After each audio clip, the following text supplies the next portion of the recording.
alguno va a tener que retirarse temprano, propongo que vayamos empezando. ¿Les parece bien? Adelante. En 5 minutos viene Pablo. Y Está bien. en ese caso,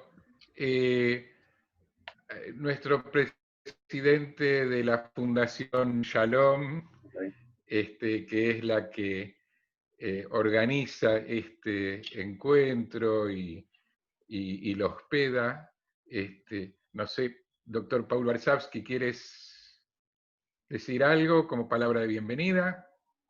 Bueno, simplemente como palabra de bienvenida. Es decir, a mí me complace profundamente poder participar en un evento de esta especie donde estamos intentando elevar el nivel de las relaciones interconfesionales hacia la teología y más allá de la amistad y el aprecio recíproco. Sin esa amistad y ese aprecio recíproco no sería posible intentar incursionar en los temas teológicos. Pero sin los temas teológicos, la amistad y el afecto recíproco también resultarían un tanto frustrantes. De manera que yo lo que advierto es una especie de relación de retroalimentación entre unos y otros y deseo fervientemente que así sea. Muchísimas gracias a todos. Gracias, muchas gracias. Bien.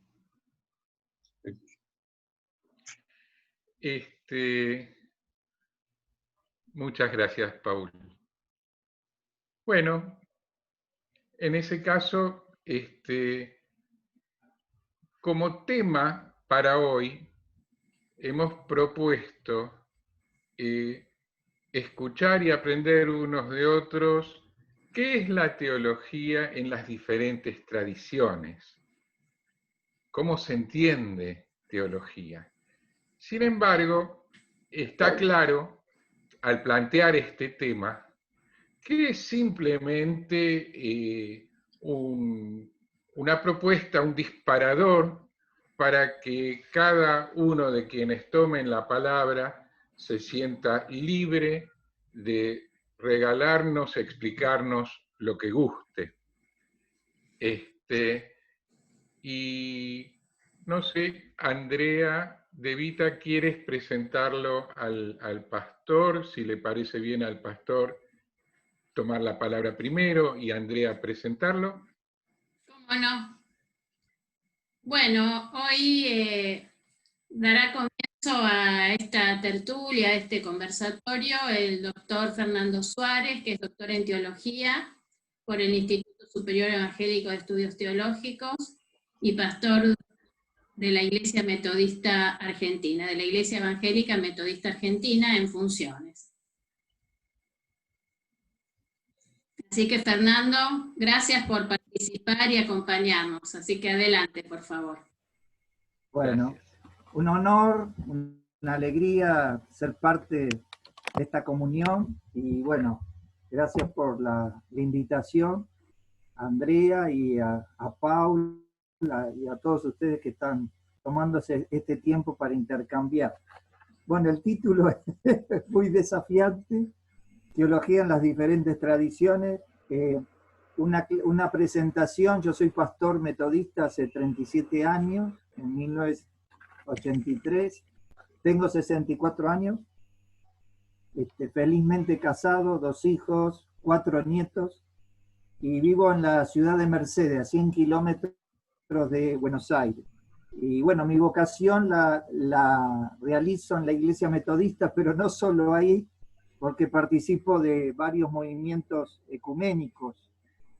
Bueno, en el movimiento focolar de la Iglesia Católica Romana, pero también soy presidente y coordinador del movimiento ecuménico por los derechos humanos, donde hay iglesias diversas, todas las históricas, iglesias pentecostales y varias diócesis católicas. Así que mi tarea pastoral es bastante ecuménica. Mi fe la experimento hoy en día en forma ecuménica. Y por supuesto, deudor del pueblo hebreo, donde hemos recibido toda la bendición, en el caso nuestro los cristianos, de tenerlo el Antiguo Testamento con toda su riqueza y el nuevo a través de el movimiento que inicia Jesús.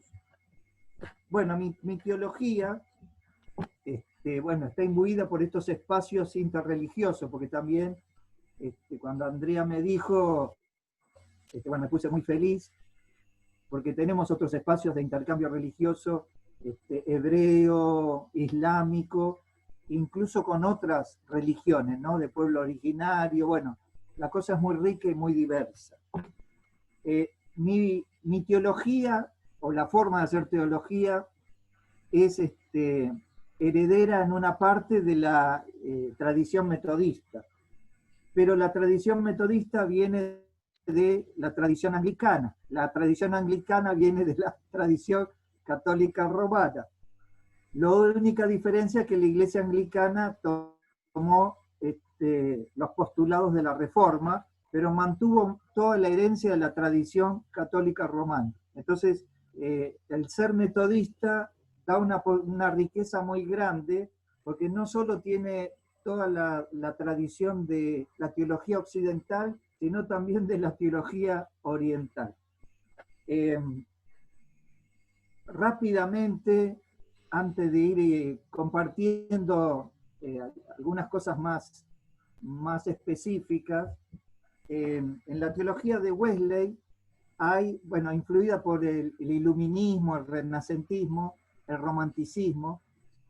Cuando él empieza el movimiento en el siglo XVIII, él termina siendo anglicano, así que Wesley, si bien es el fundador de la iglesia metodista, del movimiento metodista, murió siendo pastor anglicano, así que es el mayor teólogo que tienen los anglicanos. Él tiene 5 fuentes. La primera, como heredero de la Reforma, la centralidad de las Escrituras, Antiguo y Nuevo Testamento. Toda su teología tiene muchas citas bíblicas.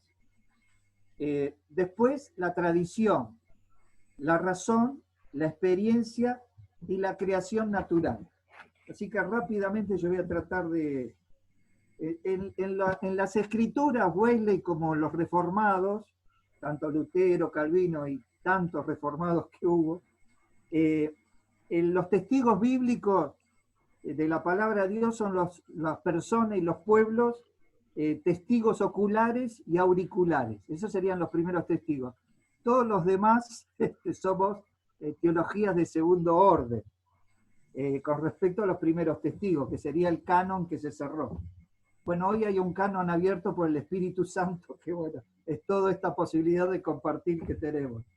Y esta palabra, dicha a los primeros testigos y proclamadas por ellos, hacen nacer un pueblo, el pueblo de Dios. En primer lugar, el pueblo hebreo, y después el pueblo cristiano, que tiene mucho de cosmovisión, del pensamiento semítico, en nuestra forma de hacer teología. Nosotros hacemos un esfuerzo de no leer el Antiguo Testamento a través del Nuevo Testamento, porque es una obra independiente, pero a veces no lo logramos, pero hacemos el esfuerzo. Después está la tradición eclesiástica, que el movimiento metodista, yo decía, es deudor de la teología de Occidente, pero también de Oriente. En eso somos muy influidos por Macario de Egipto, Efraín de Siria, los Capadocios y Juan Crisóstomo. La influencia de esto se puede ver en un misticismo práctico de Wesley, ya que su teología está centrada en el tema del amor y de la gracia. La razón es muy importante porque es la posibilidad que nos da de que la fe vaya ganando en inteligencia, es decir, la razón como una función reguladora, crítica de la reflexión. Y la experiencia, es ese encuentro personal con Dios trinitario. Nuestra teología es trinitaria, Padre, Hijo y Espíritu Santo, pero el centro de la teología es Jesucristo, que para nosotros ese es el Mesías. Y ahí es un ejemplo, hay mucho para hablar, yo no voy a hablar esta vez, pero el desafío sería, ¿qué entendemos por el mesianismo de Jesús? Es un lindo tema que yo lo estoy trabajando. Bueno, la experiencia, la teología de Wesley es teocéntrica, es una experiencia de encuentro con este Dios trinitario, con la guía del Espíritu Santo. Y esto se expresa por la experiencia de la gracia, es decir, Wesley sigue ahí los postulados de la Reforma, es decir, el ejemplo sería, Dios tiene una casa, Él es el que abre la puerta, la iniciativa la tiene siempre Dios, y entonces ahí somos justificados por la fe. Pero después Wesley tiene una antropología positiva, distinta de Calvino y Lutero, que le da al ser humano la posibilidad de colaborar con esa salvación. Así que el ser humano se puede quedar en la casa haciendo obras de amor y gracia y misericordia, o se puede ir de la casa. Entonces ahí Wesley hace una síntesis. Y nosotros como evangélicos, protestantes, la experiencia nos lleva a una teología práctica que consiste, bueno, en vivir nuestra fe y las doctrinas, es decir, del quehacer teológico. Y por último, la creación. La Biblia reconoce que Dios se revela en la propia creación, hoy en día tan vigente el tema de la ecología, y hay una fuerte crítica al antropocentrismo, ¿no? La tierra, la creación es de Dios, ahí es bien semita, la tierra es mía, dice Dios, nosotros somos mayordomos, servidores para cuidarla, pero no para apropiárnosla. Bueno, hasta ahí. Dicho esto, que sería la tradición recibida del metodismo, del anglicanismo y del catolicismo romano, mi construcción teológica tiene su origen en la teología latinoamericana. Hoy decimos teología latinoamericana. En los 80 se decía teología de liberación, pero después voy a explicar por qué no nos circunscribimos a eso, sino teología latinoamericana, que utiliza aportes y herramientas. En el caso mío, yo hice sistemática, yo trabajo mucho con la teología sistemática y con la teología bíblica, con ambas, ¿sí? Y trato de relacionarlas permanentemente, pero siempre teniendo presente las teologías que hay en la Biblia, porque hay varias escuelas teológicas dentro de la Biblia, tanto en el Antiguo Testamento como en el Nuevo Testamento. Entonces, al hablar de teología latinoamericana, han aparecido a partir de la década del 80 sujetos emergentes, pueblos originarios, que nuestra iglesia trabaja con los pueblos originarios en el norte, con los Com, los Huiche, en el sur con los Mapuche. También en el Movimiento Ecuménico de Derechos Humanos nosotros tenemos un área que se llama Pueblos Originarios, ¿no? Que en Argentina son 1 millón de habitantes, entre todas las naciones de pueblo originario. Afrodescendiente, migrante, desplazado, la lectura de género, lectura campesina, ya les digo, la cuestión ecológica, la lectura feminista, los pobres urbanos, los diálogos interreligiosos, nuevas espiritualidades, tanto carismáticas como pentecostales. Nosotros en el MED tenemos también iglesias pentecostales, ecuménicas, que están haciendo todo un desarrollo muy interesante teológico, que exploran, y también filósofos que exploran temas teológicos buscando respuestas políticas y económicas, ¿no?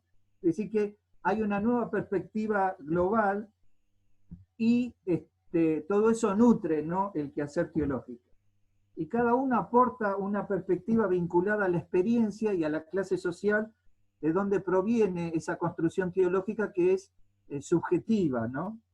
Y tiene una hermenéutica particular. La hermenéutica es muy importante, por lo menos para mí, para nosotros, en el quehacer teológico.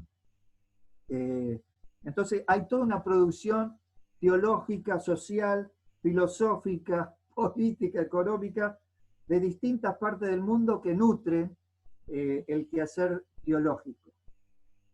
Lo que nos obliga a nosotros para tener un eje es buscar conceptos transversales en la lectura de las Sagradas Escrituras. En el caso mío, para reunir todas estas categorías que a veces vienen, y que uno las tiene que tener presente, yo elegí, junto a otros teólogos, la categoría de pueblo. porque la categoría de pueblo atraviesa todo el Antiguo Testamento y todo el Nuevo Testamento, y ahí entran todas estas categorías que yo les estuve enumerando, algunas, porque hay más. Ya que en el caso del cristianismo, es un pueblo de pueblos, también los hebreos, ¿no? Por supuesto, desde la bendición de Abraham. Entonces, el centro de mi quehacer teológico, como heredero de la Reforma, es Jesucristo. Y dentro de Jesucristo, la teología de la cruz. Ahí estoy muy influenciado por Martín Lutero, porque trato de unir el Jesús histórico del Jesús de la fe, no separarlo, sino unirlo.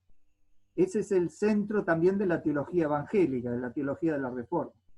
Por lo cual tenemos presente la categoría de la crucifixión y de la resurrección, que es muy interesante el dispositivo de la resurrección, si hay otra oportunidad de hablar del mesianismo de Jesucristo, ¿no? que es muy interesante. Yo hago más hincapié en la categoría de la resurrección, porque hay teólogos que centralizan su quehacer teológico en la categoría de la crucifixión, los crucificados de hoy en día, que son muchos, ¿no? Porque hay un genocidio social. Pero yo tengo presente esa categoría, pero también hago más énfasis en la resurrección, porque es más esperanzadora, no es tan limitada, ¿no? También reconozco una influencia kantiana, donde las verdades bíblicas son verdades éticas. No sigo tanto el camino, con perdón de los otros, de Tomás Aquino, y tampoco de Abelardo. Soy más kantiano en eso. ¿Qué debo hacer? ¿Qué puedo saber? ¿Qué esperar? Se obra de tal manera que el prójimo sea fin de la acción y no un medio. También reconozco mucha influencia de pensadores judíos, Walter Benjamin, Spinoza, que no era dogmático, ahora explico por qué. Y bueno, hoy en día estoy leyendo a Taubes y a otros, porque por ejemplo, para entender a Pablo, hay que tener el pensamiento hebreo, ¿no? Si no, no se lo entiende. Así que incursiono mucho en eso, ¿no? También. ¿Cómo trabajamos nosotros? Bueno, digo Spinoza porque no es dogmático. Él ha dicho que el Pentateuco no lo escribió Moisés, sin entrar en confrontación, pero nosotros los evangélicos, los reformados, la construcción no se hace en base a dogmas, que son verdades sostenidas por la Iglesia, los concilios, los sínodos, sino por doctrina. Nosotros creemos y enseñamos. Entonces eso nos da más libertad para trabajar las preguntas de hoy en día de la realidad y del texto bíblico. En eso somos más libres, ¿no? Y nos permite ver las distintas teologías que hay en la Biblia. Entonces, también ahí comunimos, bueno, a través del método de la narración. En la Biblia uno puede ver dos pactos, el antiguo y el nuevo pacto. Entonces, el tema de la narración lo tenemos muy presente, lo que nos permite no caer tampoco en doctrinas rígidas, ¿no? Bueno, reconozco influencia de, ya les dije, Lutero, Calvino, Calvar, Bonhoeffer, en sus construcciones teológicas, y acá les digo algo que tenemos presente, ¿no? Estas personas, estos teólogos de la Reforma, son nórdicos. Entonces, su teología es en base a la culpa y la misericordia, que están más ligados a la subjetividad, distinto a la teología de los mediterráneos, que trabajan más la vergüenza y el honor, es decir, más el plano objetivo. Vergüenza no es un sentimiento personal, sino de los demás. Y honor es el lugar que uno ocupa en la sociedad. Entonces, al sentirse justificado por la fe, hacemos ese hincapié en la relación recta con Dios. Eso es un aporte también que tenemos presente de la teología nórdica. Doy un ejemplo y voy cerrando, porque ni idea de la hora, no miré la hora, pero voy cerrando. me queda la última hoja. Doy un ejemplo, por ejemplo, San Pablo, la carta a los romanos, que es una carta muy política, y es una tensión que hace, digamos, que pone San Pablo como buen benjaminita contra el imperio romano. Entonces, yo veo un eje muy fuerte en la carta a los romanos, que es la tensión entre la paradoja entre lo débil y lo fuerte. Hay un eje débil, fuerte. El débil crucificado, resucitado, que vuelve para dar vida, que supera el eje de la justificación por la fe. Por eso ahí nosotros nos desligamos de Lutero, que tiene una antropología más pesimista. Nosotros en eso somos más abiertos, ¿no? El ser humano colabora con su salvación. Y él es excluido de la historia, que como los profetas en el Antiguo Testamento también le tocó a Jesús al morir en la cruz, el excluido de la historia, el matado, es el que viene a dar vida y salvación. Entonces el acontecimiento del crucificado es una inversión total. El remanente, ahí yo sigo la línea un poco del Antiguo Testamento, el remanente, el resto de Israel, el siervo despreciado de Isaías, es el que viene a dar vida. Entonces, uno trata de tener todas estas teologías bíblicas siempre presentes. Por ejemplo, la liberación, por eso digo teología latinoamericana, la liberación, el eje es liberación, desde el Éxodo y después la lectura que hace. La feminista es la mirada de la mujer. Entonces, cuando yo hago teología, trato de mantener abierta a la pluralidad de aportes sin reducirla a los dogmas. Por eso hago mucho hincapié en el tema hermenéutico, por toda esta bendición de recibir todos estos aportes a nivel, digamos, general. Bueno, para cerrar, hoy mi construcción teológica, esto ahora abro mi corazón. ¿Por qué? Porque también tengo presente que si bien los profetas llamaban a todos y Jesús llamó a todos, fueron pocos los religiosos que lo siguieron. La mayoría era gente de trabajo, pescadores. Entonces, cuando yo hago teología, siempre trato de ponerme en el lugar del pescador, ¿sí? de la persona sencilla, humilde que trabaja, para que no se nos vaya la teología muy lejos de la realidad, de la tierra. Ese es un ejercicio que yo hago, ¿no? Bueno, hoy mi situación, mi construcción teológica atraviesan diversas regiones en el mundo donde se comprueba que la humanidad y el planeta Tierra están amenazados globalmente en sus oportunidades de vida, debido a este sistema materialista, capitalista, financiero, como ustedes le quieran llamar, donde el centro no es la vida, sino el dinero, el egoísmo, la competencia, bueno, el capital, en una palabra, pero cuyo Dios es el dinero. Es decir, que estamos en un mundo idolátrico totalmente. Y bueno, eso ya está en el Antiguo Testamento, el Nuevo Testamento, en el Apocalipsis 18, describe lo que nos está pasando. Pero ¿qué pasa? Esta cultura moderna, o esta civilización, si ustedes quieren llamarla, ponerla más amplio, nos está llevando a un suicidio colectivo.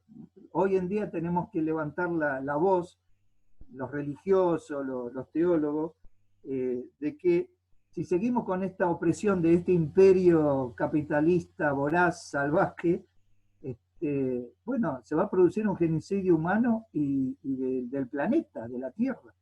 No nos queda muchas décadas para revertir esta situación.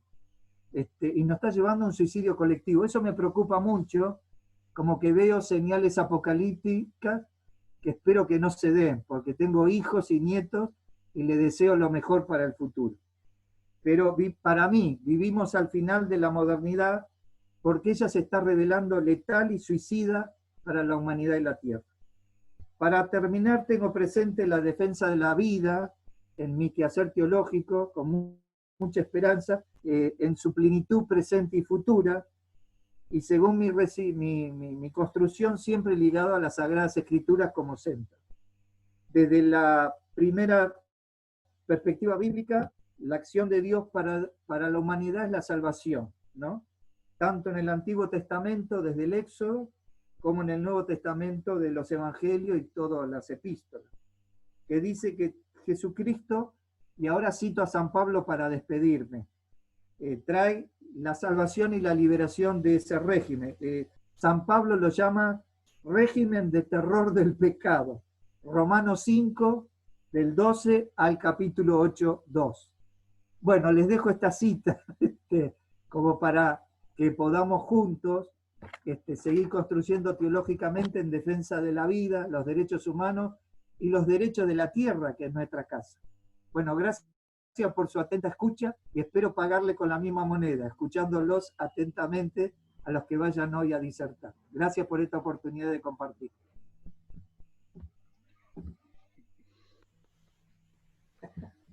Muchas gracias a usted, pastor, muchas gracias. En realidad no sé muy bien si seguir inmediatamente con la exposición que nos ha preparado Sonia Andrade, o tal vez dar lugar a alguna pregunta, algún comentario en este momento a su trabajo para luego pasar al próximo orador. ¿Qué prefieren Sony, Joel, los demás?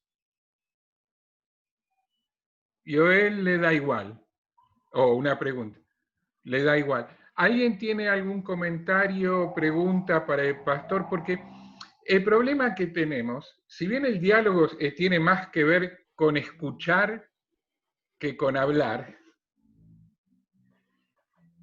es que necesitamos escucharnos todos en un intercambio, me parece a mí. Y entonces, ¿cómo pasar de una serie de exposiciones valiosas, que es un gusto poder escucharlas, a un intercambio de ideas? Es un problema de dinámica de grupo que acá tenemos que encontrarle la vuelta todavía, soy sincero, ¿no? Entonces, a mí me parece, por ejemplo, la exposición del pastor, si esperamos ahora 30 minutos, por ahí, eso que sucedió cuando abrió su corazón, se nos pierde un poco de vista, la preocupación por el momento actual que nos toca vivir a todos. Por eso, bueno, en todo caso, después de que hable Sonia Andrade, volveré a invitar a ver si alguien tiene una pregunta, y si no, dejamos las preguntas para el final.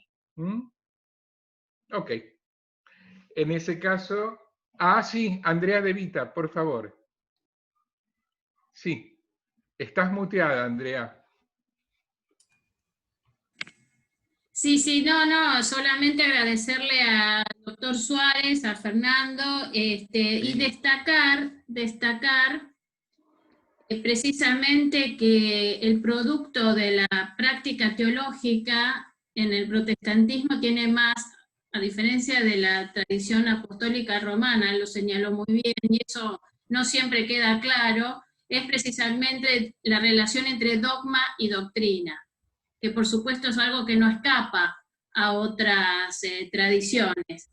Pero él lo señaló muy bien, digamos, porque el resultado de una práctica teológica en el protestantismo siempre es doctrinaria y no dogmática. Por eso, en la tradición protestante, cuando se estudia teología, no aparece el curso, para poner un ejemplo, o materia teología dogmática, lo que aparece es teología sistemática. En cambio, en una universidad católica aparece teología dogmática.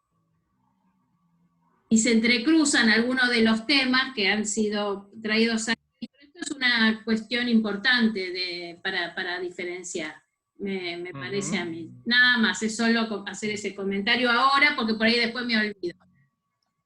Sí. Bueno, muy bien.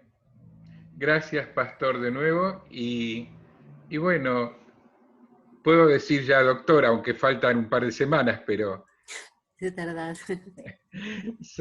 Doctora Sonia Andrade. Bien. La escuchamos. Ok. Yo igual preparé algo más sistemático para compartir, más para dialogar. Antes que nada, Andrea, igual en la carrera de teología ya no se usa decir teología dogmática, sino teología sistemática. El nombre también ha cambiado, ¿sí? Ha evolucionado en este sentido. Bueno, antes que nada, quizás compartirles un poco cómo va el avance, la cuestión de Dios y sobre todo la cuestión del hombre. Hoy en día, la teología, la tradición teológica católica, se pregunta la cuestión de Dios y la cuestión del hombre, y nos damos cuenta que esta pregunta, la cuestión de Dios y la cuestión del hombre, están íntimamente ligadas, ¿sí? Y cuando el hombre se pregunta íntimamente por su presente, por su pasado y por su futuro, llega sin darse cuenta y dándose cuenta también racionalmente a la pregunta de Dios. O sea, cuando se pregunta por su existencia y por su historia, el hombre también se interroga por Dios.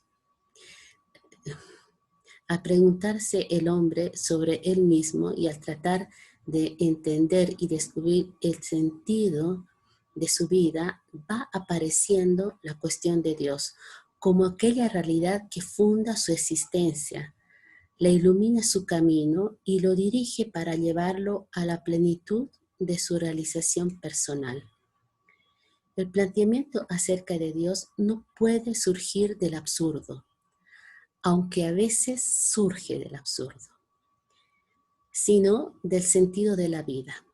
Esto supone que hay en el hombre una capacidad de autotrascendencia. En todo hombre, en cualquier hombre, cualquiera fuera el lugar donde nazca o cualquiera fuera la religión a la que se encuentra llamado, que lo lleva a tender más allá de sí mismo, de la muerte y de la historia. Por ello, coincide, interrogándose en profundidad, se irá preguntando y descubriendo la presencia de Dios. Esto es lo que nos damos cuenta al ir más allá de lo que puede ser específicamente la teología en el catolicismo. Y nos damos cuenta que cuando el hombre se interroga sobre Dios, no es precisamente el hombre que se interroga sobre Dios, sino es Dios que lo cuestiona al hombre. Es Él quien viene al encuentro del hombre. Y quien, al haberlo creado, lo orienta hacia Él. Y aquí empieza ya, digamos, algo de la teología, que el hombre es creado por Dios y por eso, digamos, el hombre tiene innata esa búsqueda de la trascendencia de Dios. No es el hombre que encuentra a Dios, sino es Dios que se manifiesta al hombre. Este es un principio de la teología. Es Dios que va al encuentro del hombre. En el labor de preguntarse acerca de Dios, es el hombre, más que cuestionarse por Dios, es Dios quien hace que el hombre se cuestione por Dios. Y es así como empieza para mí el estudio de la teología. Bien, ahora me gustaría hablarle algo sobre la historia del concepto para ahondarnos un poquito más, ¿sí? El término de la teología ha experimentado una larga evolución semántica. Ni es un término exclusivo del vocabulario cristiano, ni de la comunidad cristiana. Tiene un monopolio sobre él. Aparece en otros ámbitos religiosos y en otros ámbitos culturales. No siempre ha sido utilizado en el mismo sentido. El abanico semántico va desde una significación secular hasta una significación esencialmente confesional. Originalmente, el término teología se refiere a los relatos míticos o mitológicos, especialmente en la cultura griega. Los teólogos son los poetas que se ocupan de explorar, conocer y narrar la vida de la actuación de los dioses del Olimpo. Homero fue considerado un teólogo en este sentido. Cuando estudiamos la teología, bueno, pues descubrimos que quizás Homero fue el primero que fue nombrado teólogo. Todavía en el ámbito cultural griego, la teología adquiere unas connotaciones nuevas y una nueva significación. Por ejemplo, en Platón, que se encuentra al medio del camino en el carácter mitológico, es decir, entre toda la mitología que construye Platón y el carácter científico de la teología. Fue precisamente Aristóteles el que cruzó la línea, es decir, que pasa de lo mitológico a lo más científico que podríamos llamar, e introduce la teología en el ámbito de los saberes científicos, entre comillas, siempre naturalmente de acuerdo con su concepción de la ciencia. Siguiendo el criterio de los grados de abstracción, divide las ciencias en tres grandes áreas a las que denomina ciencia física, ciencia matemática y ciencia teológica. A esta tercera área se le llama filosofía primera o teología, o también que muchos conocerán la famosa metafísica, ¿verdad? La metafísica aristotélica. Esta tercera área se llama filosofía primera o teología porque se ocupa de analizar las realidades a partir de la causa última o primera, según se la mire, del mundo, que es Dios. De hecho, los griegos siempre pensaban en la causa primera, el arjé. ¿Cuál es la primera causa? El arjé, la primera. Y solo los estoicos comienzan a utilizar el término teología con connotaciones religiosas. Esto para, bueno, ir conociendo algo. Y en la cultura romana el significado de teología se desplaza más bien en el mundo de la vida civil y política, ¿sí? Bueno, ahora específicamente la cristalización del término de teología comienza obviamente después de que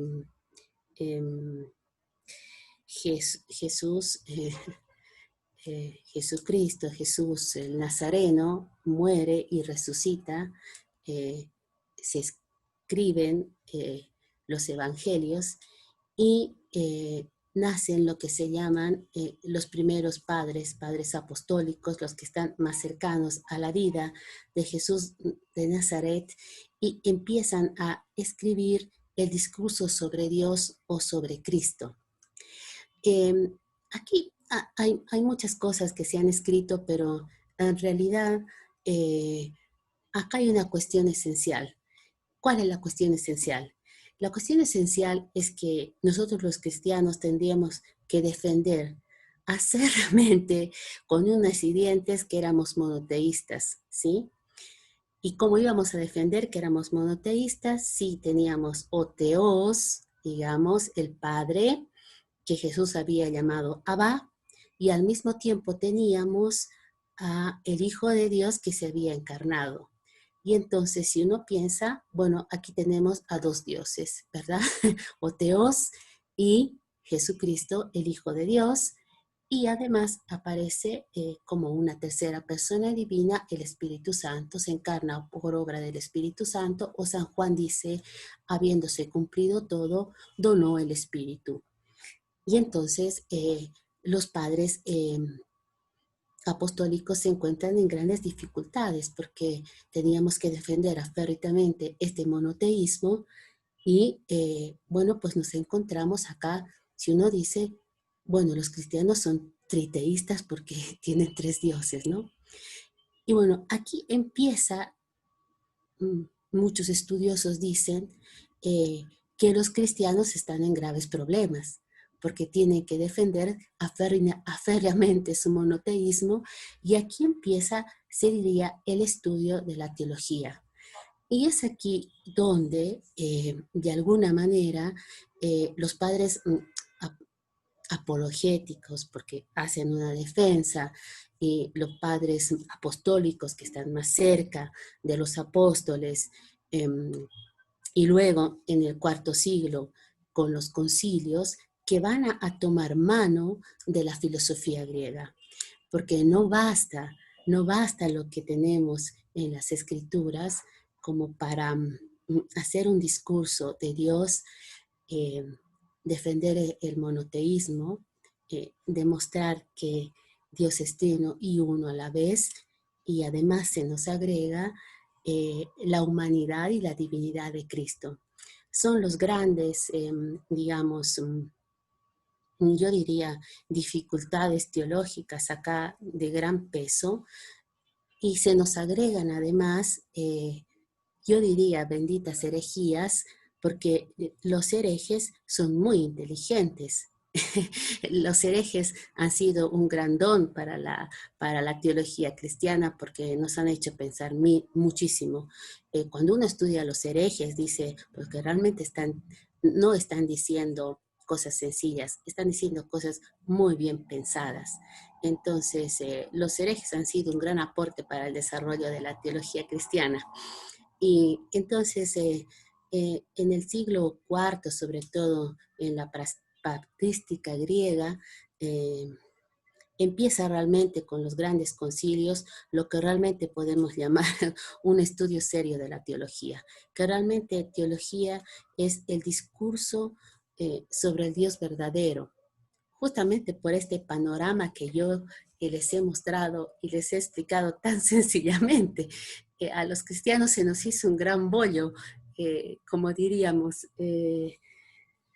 teníamos que defender aférridamente que somos monoteístas, que teníamos ahí 3 dioses y al mismo tiempo la divinidad y la humanidad de Cristo, que no eran cosas sencillas.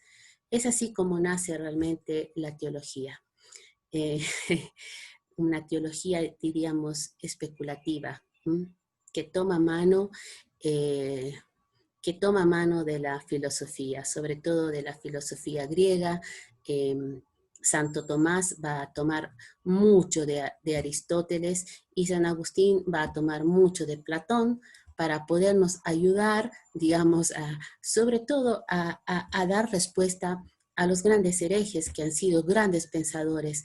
Pues yo cuando he estudiado a los herejes he dicho, no tendrían que ser llamados herejes, sino grandes pensadores que nos han ayudado a pensar más y a poner grandes raíces a nuestra fe, porque San Pedro dice, hay que dar razón, o sea, la palabra razón de nuestra fe, intellectus, ¿no?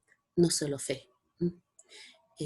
Porque justamente en el catolicismo decimos que nuestra fe no puede ser solo fideísta, o sea, no puede ser una fe sin razones, y no puede ser solo racionalista, o sea, una fe que se apoya solo en la razón, el justo equilibrio.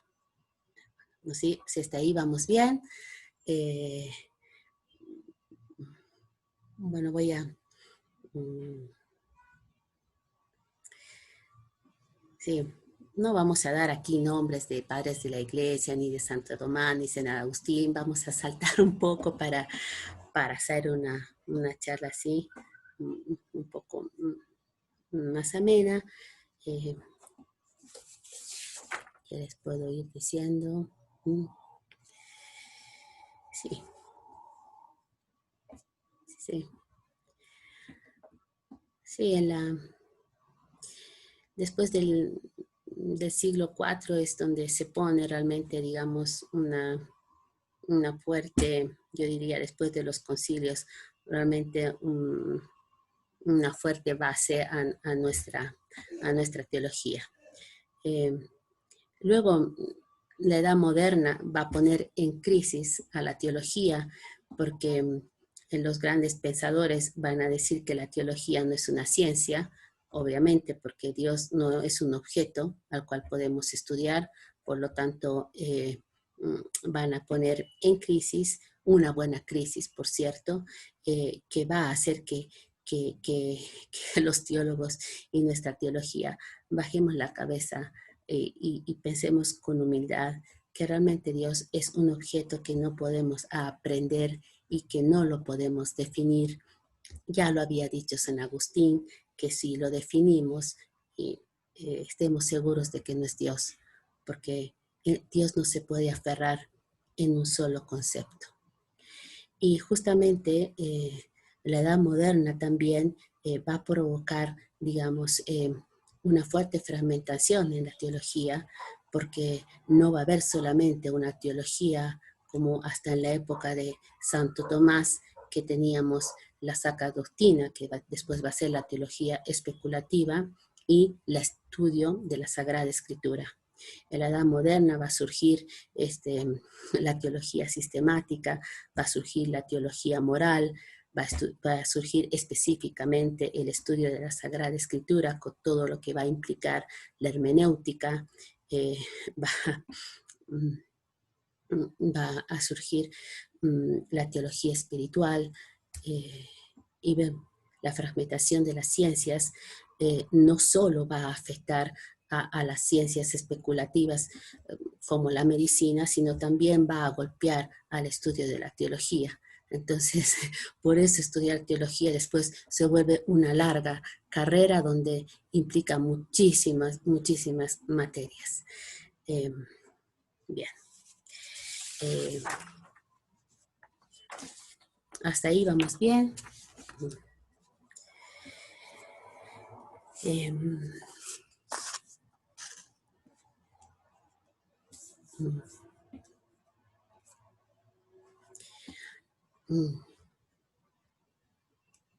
Bueno, también la teología ha llegado también a definir que lo que se llama en latín que la teología se estudia con el intellectus fidei, y de allí viene la definición fides qua y fides quae. ¿Qué significa esto? Que la fe es el sujeto y es el principio que mueve nuestro intelecto para conocer a Dios. O sea, nosotros no podemos hacer teología sin la fe.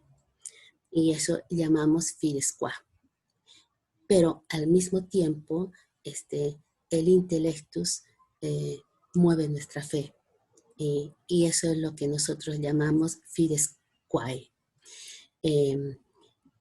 Es por eso que nosotros entendemos y comprendemos que es muy importante que razón y fe vayan de la mano hoy en día en nuestros estudios. Que nuestra fe ilumine la razón y viceversa. Bien, algo dijo el pastor sobre las fuentes, y cuáles son las fuentes de nuestro conocimiento, ¿no? Bueno, hoy en día entendemos que la fuente más importante de nuestro conocimiento es la revelación. Realmente Dios se revela y se manifiesta al hombre. Y esa es la fuente más importante de nuestro conocimiento. Dios se revela a nosotros mismos. Y obviamente que se ha revelado en el Antiguo Testamento, pero para nosotros cristianos se revela sobre todo en Jesucristo. Y es ahí donde encontramos la plenitud de la revelación. Y ahora, en los tiempos actuales, nos hemos dado cuenta que quizás en los anteriores siglos no es que nos hayamos equivocado, pero hemos hecho en muchos casos una teología que se llama desde arriba. Es decir, hemos tratado de comprender a Dios, ya les conté, tratando de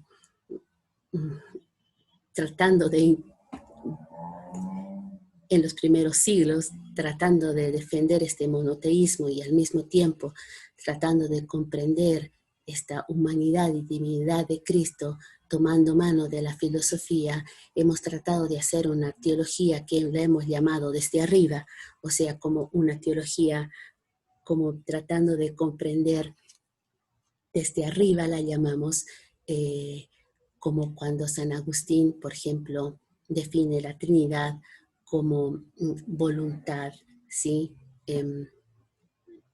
Voluntad, que si ahora se me va, razón, voluntad y razón, voluntad, una más, razón, voluntad y sentimiento, ¿sí? 3 cosas del hombre, define la Trinidad, para decir que es una sola, ¿verdad? Como una definición desde arriba. Hoy en día la teología siente que tiene que hacer teología desde abajo. ¿Qué significa hacer teología desde abajo? Sobre todo y antes que nada desde las Escrituras, porque es ahí donde se nos ha revelado la palabra, en el Antiguo y en el Nuevo Testamento.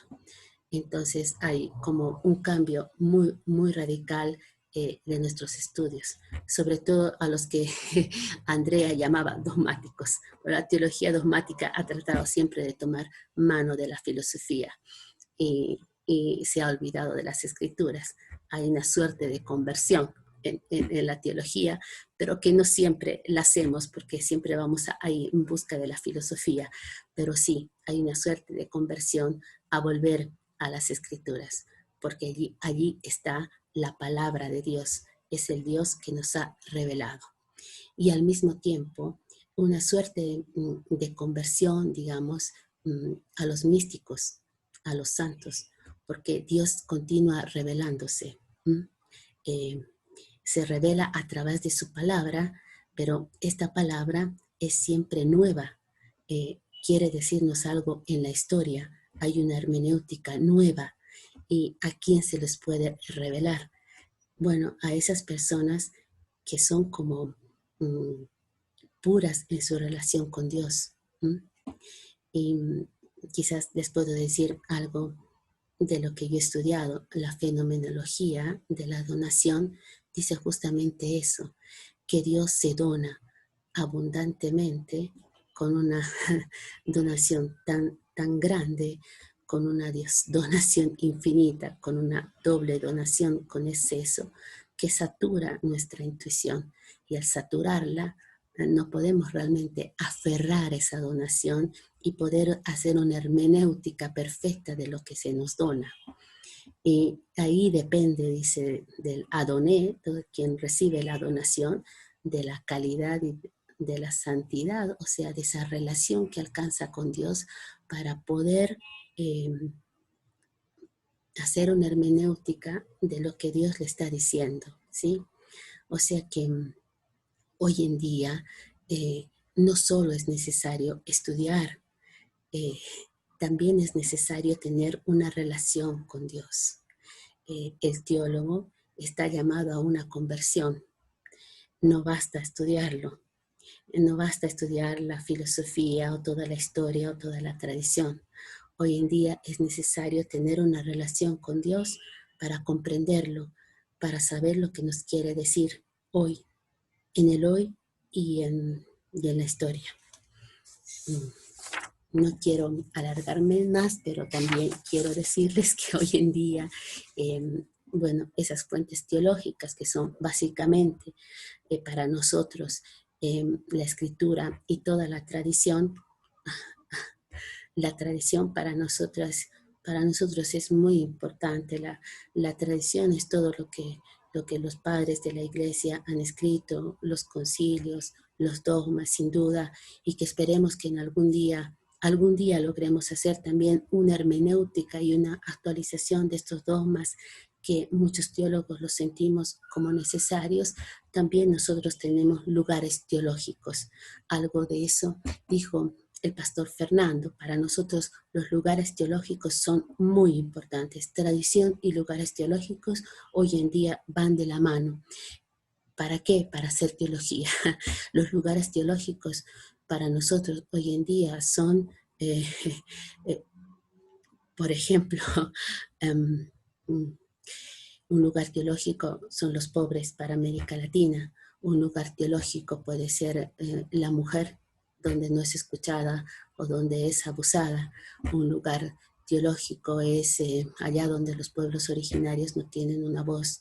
Un lugar teológico es en África donde no hay que comer. Un lugar teológico, es decir, los lugares teológicos ya no son como antes, lugares como específicos que la iglesia nos ponía.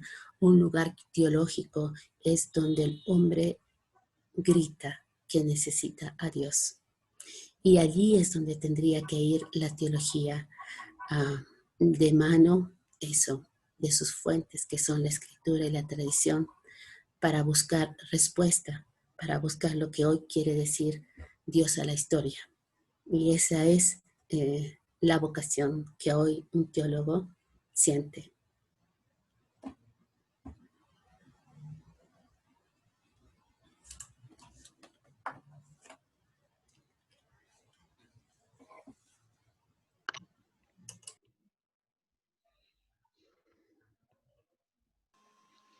Muchas gracias, Sony.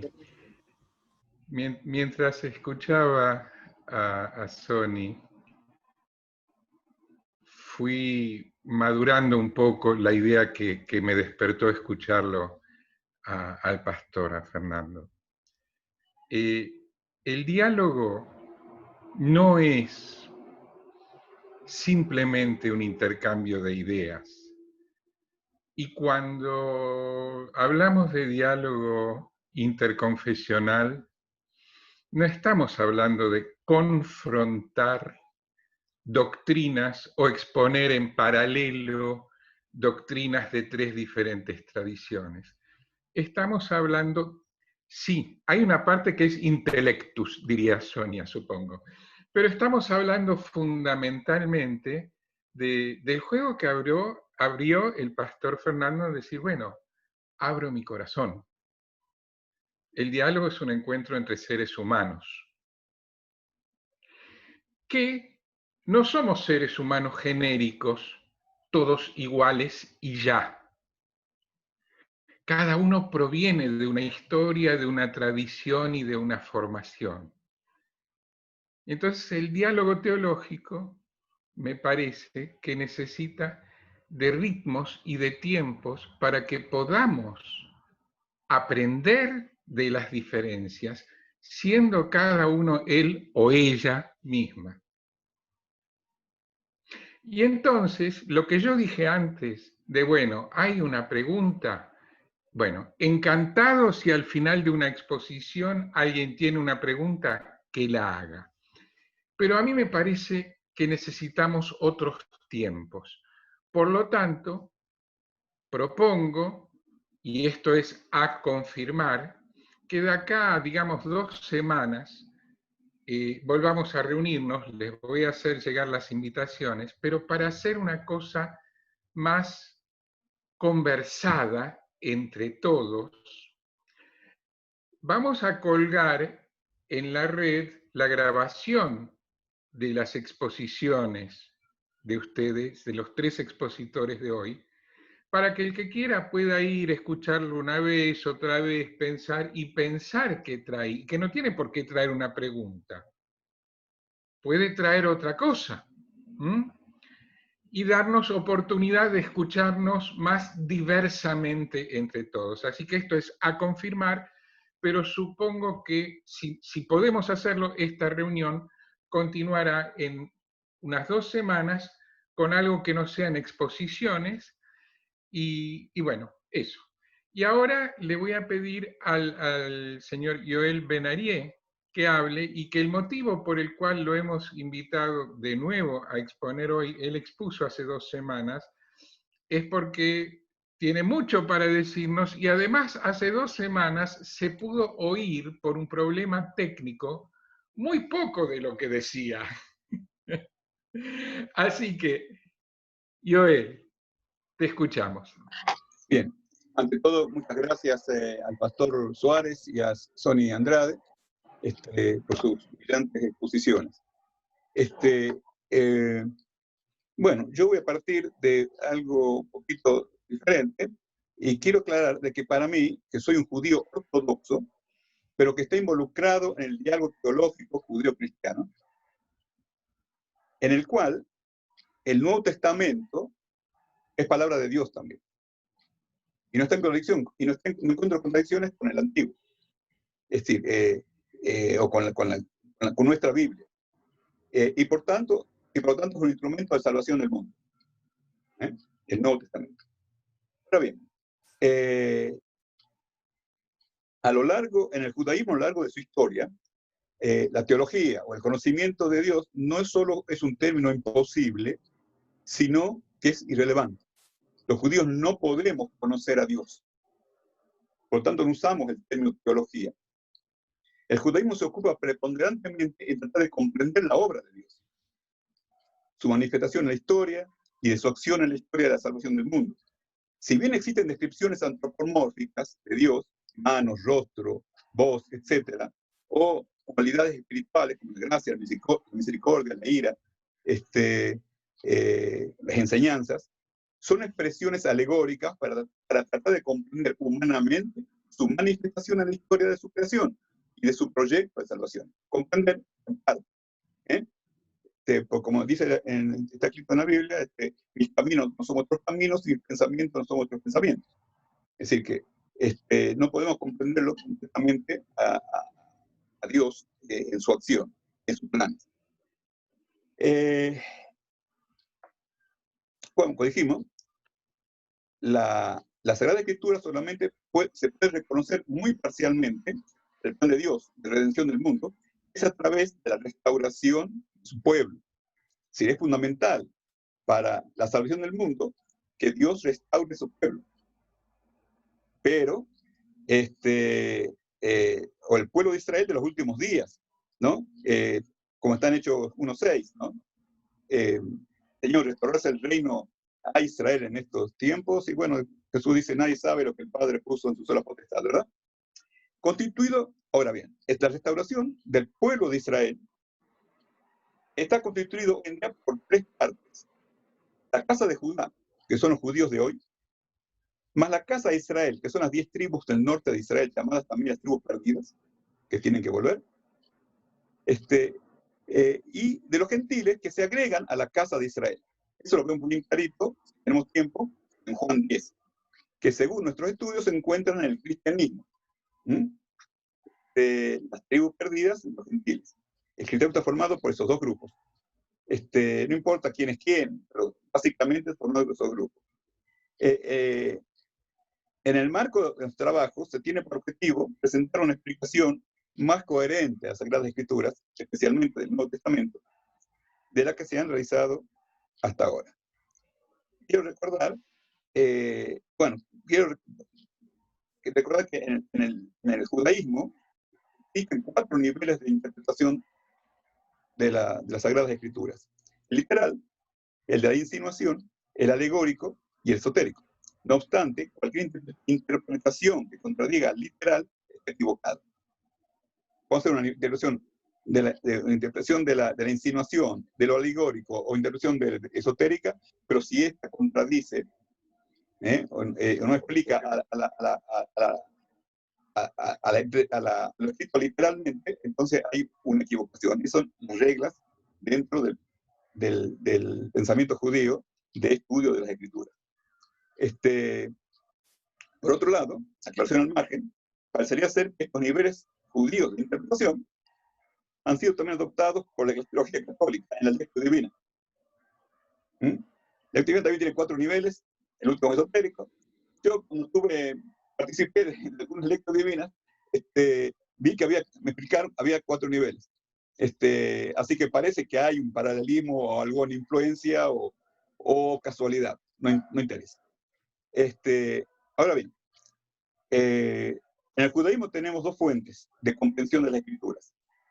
Aproximadamente a fines del siglo XIX, académicos judíos estudiaron el Nuevo Testamento, aunque el método de investigación, que es el histórico crítico, ¿verdad?, no los condujo a tener una visión coherente del texto. No obstante, es un trabajo muy enriquecedor sobre el mismo. En relación al margen, lo mismo ocurre en mi criterio, con los investigadores cristianos. En resumen, teología para el judaísmo es fundamentalmente interpretación de las Sagradas Escrituras. Y no que dijo alguien que... Bueno, dejemos el tema. A partir de aquí, pondremos un ejemplo de interpretación del Nuevo Testamento que aspira a ser más coherente que las expuestas hasta ahora. Se pasará ahora a decir, ahora vamos a tratar de comprender una cita muy, muy popular de la declaración de la misión, de la declaración de Jesús de su misión, que sirva para de esta nueva perspectiva para comprender el reconocimiento implícito por parte de la teología cristiana acerca del fracaso de Jesús de Nazaret en su misión. No lo que yo digo. Ciertamente no está mi posición, he tratado de demostrar a lo largo de mi trabajo sobre el éxito de Jesús en su misión. Vamos a ver de qué se trata. El Evangelio de Mateo se lee, respondiendo Jesús, Mateo 15, 24, ¿verdad? Le dijo a la mujer cananea, no soy enviado, sino únicamente a las ovejas perdidas de la casa de Israel. ¿Estamos? La expresión cristiana consiste en que Jesús tiene por misión llevar a los judíos a una fe distinta de la ley de Moisés, que Moisés entregó en el Sinai al pueblo de Israel, es decir, en la creencia en un intermediario entre Dios y los judíos. O sea que Jesús mismo, tal como figura en Romanos 10:9, como condición para su salvación, que si confesares con tu boca que Jesús es el Señor y creyeres en tu corazón que Dios levantó a los muertos, seréis salvos. Y si los judíos entran en esa variante, se salvan. Pero luego de su rechazo, es decir, por parte de los judíos, Jesús o la iglesia cambia de público. Si primero intenta con los judíos, pero como no les va, cambia de público. Y acá tengo un problema teológico muy serio. Y se dirige a los gentiles para transmitirles su mensaje de redención. O sea, más aún si se lee correctamente la forma en que Jesús expresa su misión, en Mateo 15, 24, se debe entender que esta es entregada por Dios mismo y que es Él el que lo envía en su misión. Jesús en el Nuevo Testamento hace declaraciones con aspectos de su misión que se derivan de esta. No he venido a abrogar la ley sino a cumplir, no he venido a traer paz sino espada, no he juzgar al mundo, no he venido no he venido a juzgar al mundo sino a salvar al mundo. Es decir, ese no si no, lo que se resume en última instancia, que son partes de esa elección final, en la cual es la única que Jesús envía, que el Padre envía a Jesús, que es a buscar a las ovejas perdidas de la casa de Israel. Y la casa de Israel son las 10 tribus perdidas, que sin la reunificación de esa parte del pueblo de Israel, no hay salvación. Pero también se agregan gentiles, y eso también está de acuerdo con el Talmud. En el Talmud, el Tratado Pesajim 87b, dice de que la casa de Israel, aparte de ha sido echada por un castigo de Jeremías 3, no ha sido dispersada, sino también para agregar gentiles a Israel. Es decir, que el Israel de los últimos días estaría formado por 3 grupos. La casa de Judá, los judíos de hoy, la casa de Israel, a la que Jesús viene a buscar, y los gentiles que se agregan. Y eso es importante tener en cuenta. Es decir, que si el cristianismo, acá hay un reconocimiento implícito o inconsciente del fracaso de Jesús en su misión. Porque si Jesús vino para los judíos y los judíos no lo recibieron, Jesús ha fracasado. ¿Estamos? Entonces, acá trato de explicar que Jesús no vino para los judíos. En Juan 10 está muy clarito. Hay 3 tipos de ovejas de vuelta. Tú hablas de mis ovejas, oye mi voz y me sigue. Dice, que es la casa de Israel. Tengo otras ovejas que no son de este redil, a las cuales debo traer, que son los gentiles. Y le dice a los judíos, ustedes no son de mis ovejas. Ustedes no escuchan mi voz porque no son de mis ovejas, pero son ovejas. Y eso es muy importante tener en cuenta, porque Jesús mismo divide a las naciones del mundo en 2 grupos, en ovejas y en cabritos. Los cabritos van todos al infierno y las ovejas todas para salvación. Los judíos son ovejas, pero no de Jesús. Así que estamos viendo que acá no hay una contradicción o algo que los judíos, es decir, que Jesús vino para los judíos y ellos no lo recibieron. No lo recibieron por ese motivo. Es decir, los judíos no sabían que lo hacían por ese motivo. Tenían que recibirlo. Bueno, hay muchos ejemplos que cuando con el diálogo personal tenemos, me dicen, pero Jesús dice, yo soy el camino, la verdad y la vida. Nadie viene al Padre sino por mí. La palabra nadie para mí es importante, correcto. Excepto para los que están siempre con el Padre. que los judíos están con la ley que Dios les dio en Sinai, que ellos las conservan todavía. O la imagen en el Nuevo Testamento está la parábola del hijo pródigo. ¿Eh? Los teólogos reconocen o identifican al hermano mayor, al envidioso, ese que trabaja con el padre, dice, como los judíos. ¿Y qué es el padre? Tú estás siempre conmigo. Mientras que el hijo pródigo, que vuelve a la casa del padre, es la casa de Israel. ¿Y por qué la casa de Israel? Dice muchos teólogos, dicen, no, son los gentiles. No, no son los gentiles. Los gentiles no vuelven, los gentiles vienen. El único que vuelve es la casa de Israel. Hay que tener cuidado con las palabritas.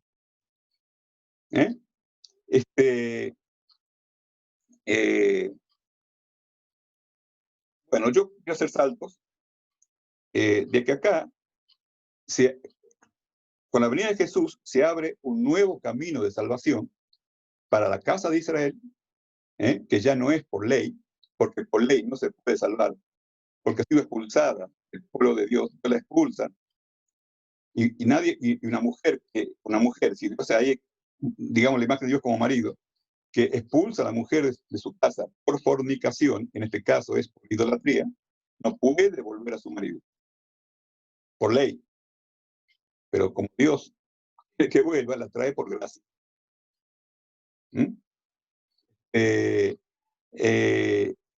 Y esa es una de las claves que hay que entender, cómo vuelve la casa de Israel, junto con los gentiles, que se agregan, a la casa del Padre, y junto con el hermano mayor, la redención.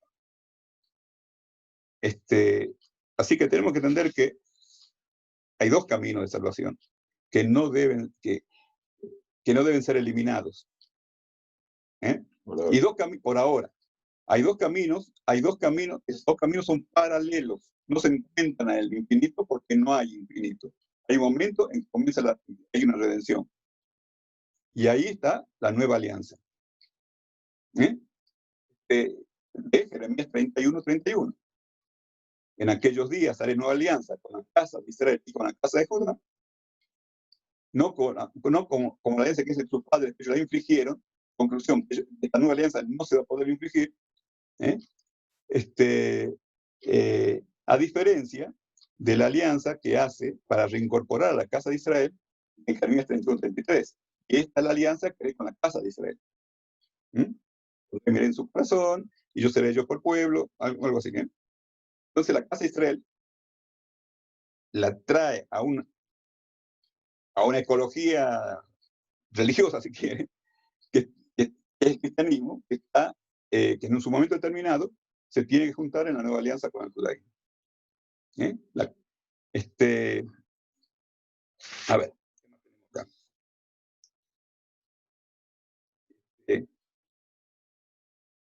Así que para que los cristianos no tengan una idea equivocada, contradictoria, sobre los judíos, de que no aceptan a Jesús porque no sé, porque es malo, no, sino de que es conscientemente, los judíos no aceptan el cristianismo porque es un camino diferente de salvación, paralelo al cristianismo. Más todavía, la salvación viene de los judíos, dice el Nuevo Testamento. Es decir, que son los judíos los que van a buscar a las ovejas perdidas. Son los apóstoles, la iglesia primitiva, que era de judíos. En Jerusalén justamente tiene un problema. Antes que venga Pablo, circuncidan a Tito. Porque en aquel momento la iglesia creía que para salvarse había que ser judío. Y estamos hablando de unos 40 años después de Jesús. Pablo comienza a predicar en el año 56 más o menos, ¿no? Y así que ya son varios años después de la predicación de Pablo, que ya viene de un viaje.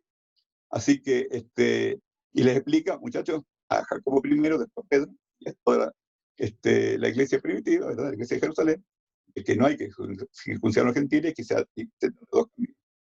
la comprensión que Pablo recibe en esa iluminación que tuvo en el camino de Damasco. Que Pablo no se convierte, como dicen muchos, sino que cambia, sino que se cambia su vocación, no cambia. Se le saca su vocación, expresa su vocación. Dios le abre la cabeza para mostrarles cuál es su verdadera vocación. Que ir a buscar a los gentiles. Los gentiles. Bueno, ya más o menos expliqué el Juan 10, lo hice muy cortito, pero acá lo tengo más desarrollado, creo que no vale la pena recordarlo. Así que, fíjense, cuando Jesús le dice a los judíos en Juan 10, 26, pero vosotros no creéis, porque no sois de mis ovejas, como os he dicho. Es decir, que no es la primera vez que Jesús parece que se dirige a los judíos para decirles que no son de su oveja.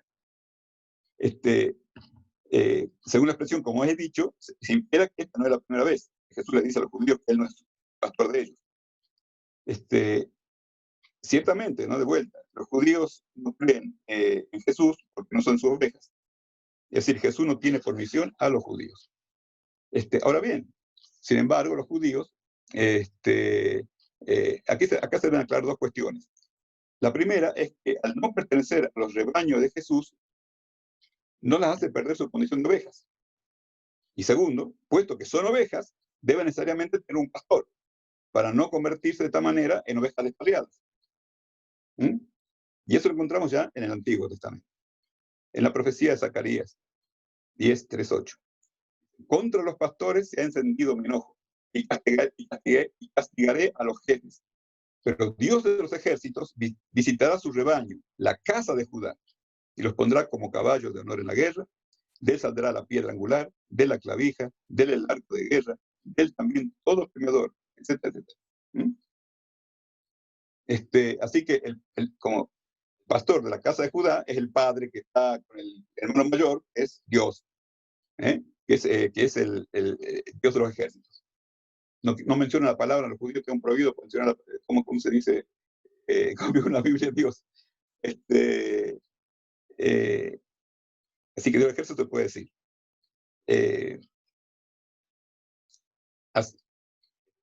Así que debe tener claro de que la interpretación que se hace en Jeremías 31-33, que es con la casa de Israel únicamente, y no caer en que se trata de la casa de Judá también. Esos son detalles que hay que tener en cuenta cuando analizamos el Nuevo Testamento. En síntesis, judíos y cristianos, ya citando el Nuevo Testamento, deberíamos andar aprovechando bien el tiempo porque los días son malos. Y tratar de ser entendidos de cuál es la voluntad del Señor. En Efesios 5, ¿verdad? 15, 16. Que el tiempo está cerca, en Apocalipsis 1:3. En resumen, a diferencia de los teólogos que consideran implícitamente, no explícitamente, que Jesús ha fracasado en su misión, porque los judíos no aceptaron su mensaje divino, hemos llegado a la conclusión explícita de que Jesús no ha fracasado, sino que tuvo gran éxito en esto. Resumiendo, ya para terminar, Jesús no ha fracasado porque los judíos no son de sus ovejas, y segundo, los dos rebaños de Jesús están constituidos por miembros de la casa de Israel y de los gentiles que se agregan al pueblo de Israel. Debe quedar claro, recordamos por última vez, de que el pueblo de Israel de los últimos días está formado por tres grupos. Que no importa, hoy en día tenemos judíos y gentiles. Dentro de los gentiles está la casa de Israel.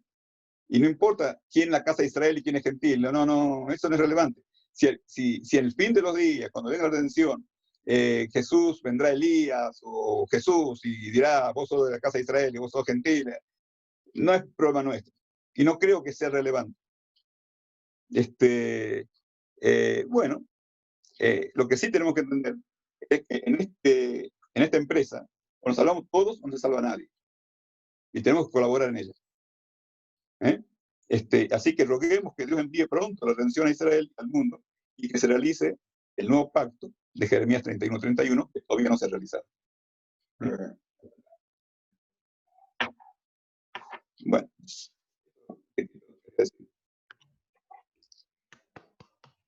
Muchas gracias, Joel. A ver, evidentemente no estamos en una teología como la de Homero, ¿no? Sino que estamos, en el caso de los tres expositores, en una teología preocupada por el presente y el futuro del planeta y de la humanidad y por el encuentro con el otro. Los tres expositores coinciden en esto. Pero voy a insistir con que al margen de las coincidencias son interesantes las diferencias para celebrarlas. Y en ese sentido, no sé, ¿hay alguien que tenga alguna pregunta tal vez para el señor Joel Ben-Arié? Porque, por ejemplo, el señor Tomás Rogenkamp me escribió en privado antes, al comienzo de la exposición de Joel, que no podía oírlo muy bien, que estaba muy entrecortado. Entonces, tal vez si alguien tiene alguna pregunta para hacerle a Joel, para que pueda en 2 minutos darnos un pantallazo de sus ideas. Me viene a la mente la historia de Einstein, que una vez quiso explicarle sus teorías a una señora, que le dijo que si podía ser más breve en la explicación porque no había entendido nada. Le explicó más breve, la señora le dijo, no, más breve todavía, y cuando finalmente entendió la señora, Einstein le dijo, bueno, usted entendió, pero con mis teorías ya no tiene nada que ver, ¿no? Porque demasiada síntesis le quita sustancia. Pero de todos modos, a ver, una pregunta, ¿alguien para Joel? No, yo un comentario para Joel. Cuando él estaba Un comentario, hablando, adelante. un comentario. Adelante. No, se me vino a la mente el pasaje bíblico de Lucas en el camino de Maús, cuando Jesús está resucitado, que le explica las escrituras desde el comienzo. Moisés, todos los profetas, es decir, que ahí refrendan lo que decía Joel. Para mí, el camino de la salvación está unido al pueblo hebreo, a la cosmovisión hebrea, y esa continuidad la sigue Jesucristo. Y para entender bien a Jesucristo hay que entender muy bien el Antiguo Testamento, porque él mismo, ya resucitado, tiene esa relación con todo el Antiguo Testamento. Además, bueno, es un judío criado en la Galilea.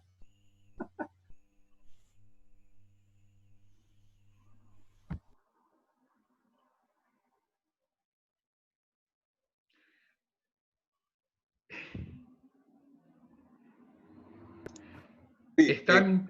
Sí, Joel. Quería explicarle no explicar, sino dialogar, estamos charlando. De que Jesús no era un judío practicante. Él dice, no vengo a abolir la ley, sino a cumplirla. Y la ley sigue vigente hasta que pase, mientras no pase el cielo y la tierra, la ley sigue vigente. Y eso es judaísmo, porque la ley va a cambiar. En el judaísmo también la ley la ley esta, como está hoy en día, tiene un final. Hay fiestas que se van a suspender, celebraciones a suspender, porque ya estamos en otra etapa de la redención, estamos ya en la redención. Pues hasta que no pase el cielo y la tierra, hasta que no haya cielos nuevos y tierra nueva, no se cambia un tilde de la ley. Pero después ya cambia, pues ya no son necesarias para el judaísmo. Bueno, quería... Percy quería preguntar algo. Sí, Percy. ¿Percy quería preguntar? Perdón. Bueno. Pero yo sí, ¿puedo? Adelante. Sí, claro, Guillermo. Sí, señor. Bien.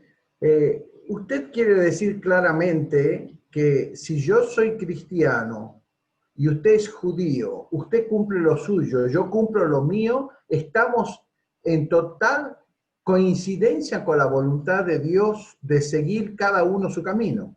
Así es. Pues son dos caminos. Y el Nuevo Testamento es muy claro en eso. No solamente el Nuevo Testamento es muy claro en eso. Y lo que pasa de que, bueno, hay situaciones históricas cuando la iglesia dejó de ser judíos que tenían tradición, bueno, ya empezó la cuestión de que los judíos tienen que creer en Jesús. El tema comienza ya inclusive en el siglo, fin del siglo I, siglo II, con Justino Mártir, ¿no? Es el comienzo. Y no quiero decir lo que dicen después en el siglo III, siglo IV, San Cristóstomo y todo lo demás, que es, lo dejemos, ya no es para nosotros. Justino Mártir se lo puede recordar. Terrible. A San Agustín se lo puede. San Agustín, a pesar de que piensa distinto, si piensa, es muy respetuoso. No los maten, porque tienen que ser testigos, consérvenlos, pero bueno, pero sí, háganlo sufrir. Y realmente eso pasa. Sí, son otros 1600 años. Hasta que ahora, hoy en día, gracias a Dios, no solamente está pasando algo nuevo entre nosotros, que estamos reunidos y hablando de esto, sino que la realidad histórica está cambiando. Los judíos están volviendo a la tierra de Israel, no solamente la casa de Judá, pero la casa de Israel. Ustedes tienen que volver también. Los judíos siempre fueron vanguardia, la casa de Judá siempre fue vanguardia de las tribus de Israel. Fue un judío el que se tiró al agua primero para que se abra. Cuando leemos en Josué 1:1, que los ancianos preguntan a Dios, ¿quién subirá primero a conquistar la tierra? Ya del otro lado del Jordán, ya en Jericó, y Dios le dice Judá. Dice, Judá tiene un papelcito de ir antes, pero hay que atrás después, hay que continuar. Y eso ya no depende solamente de Judá, sino de todos nosotros. Es decir, todos hay que tener en cuenta eso también. Ha comenzado ya un proceso, estamos muy cerca. Como dice la Escritura, como dicen los tiempos que están cerca, dice, como acabo de citar,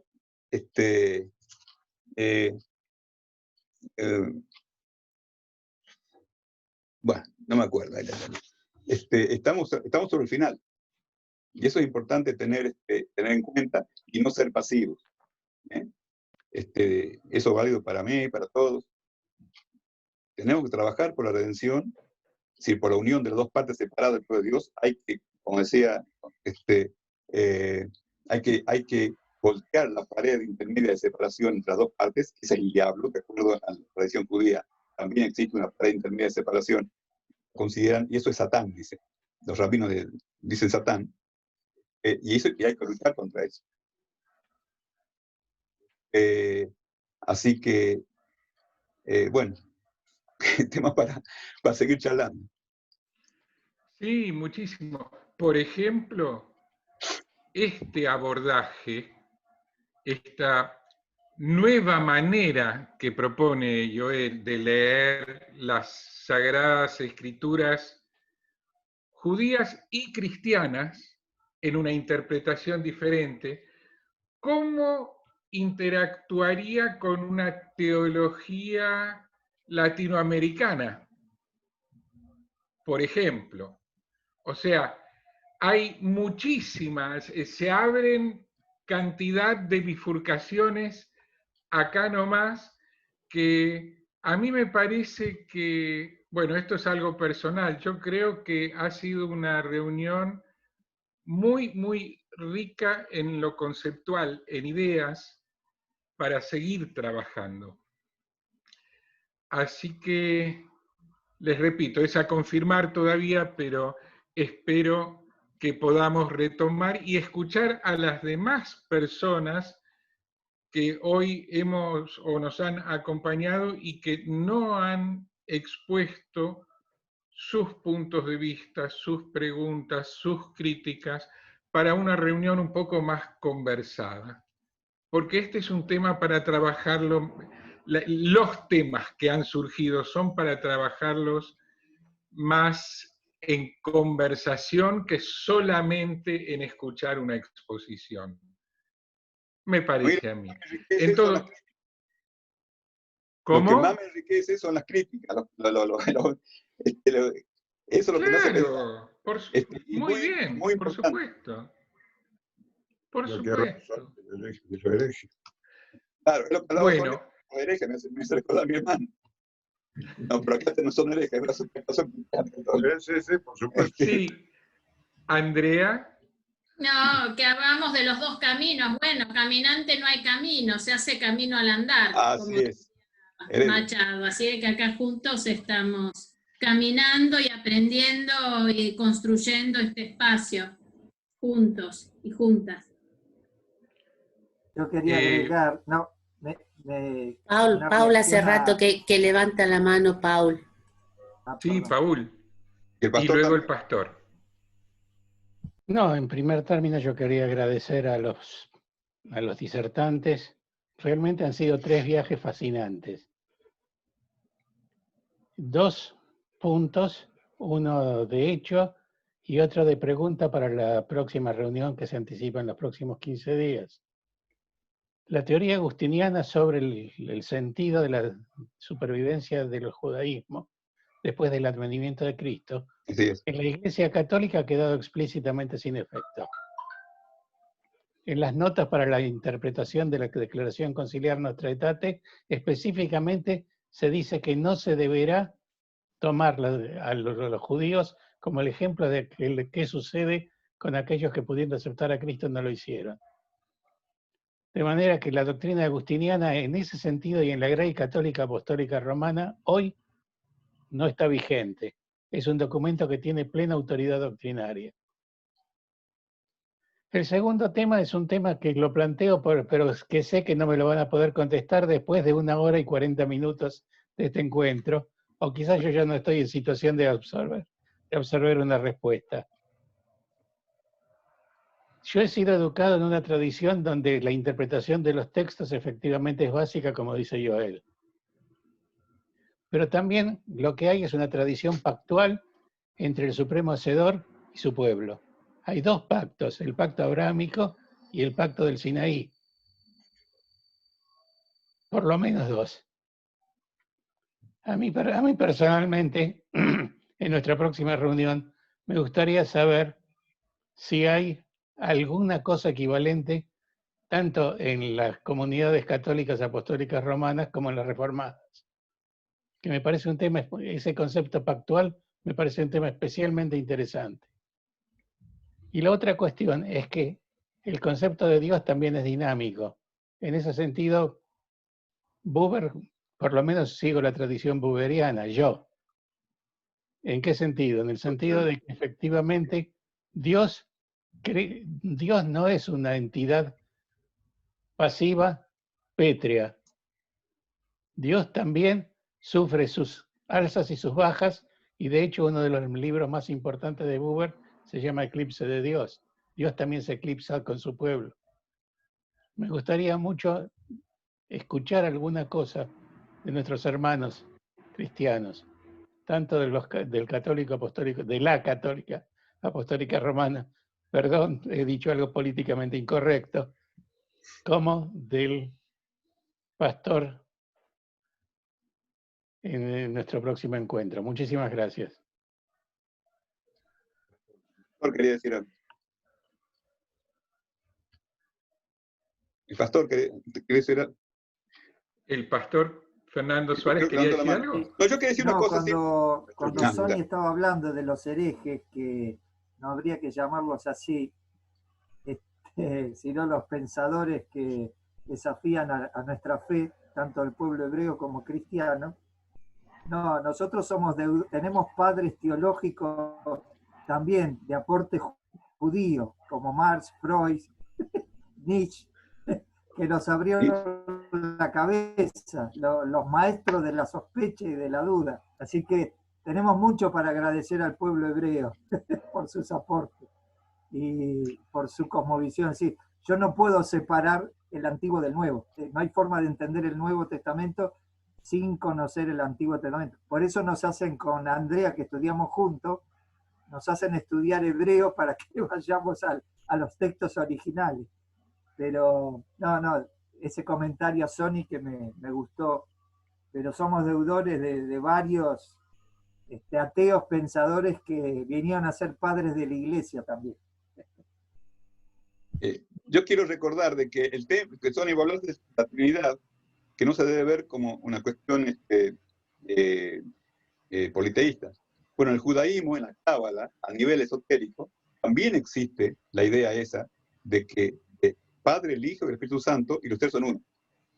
Mirá vos. Así que los que saben un poco de Cábala, Tiferet y Sod Malhut, los tres son uno.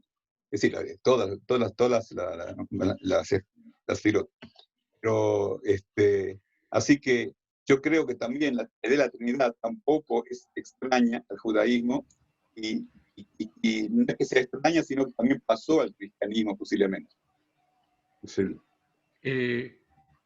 Abonando lo que acaba de decir Joel, un autor precristiano, antes de Jesús, Filón de Alejandría, un siglo antes de nacer Jesús, era un judío creyente, practicante, que incluso fue designado como representante de la colectividad judía de Alejandría ante el emperador romano. O sea, el tipo tenía consenso y aval en la comunidad judía, y él escribió sobre Dios trino. Él hablaba de una Trinidad divina.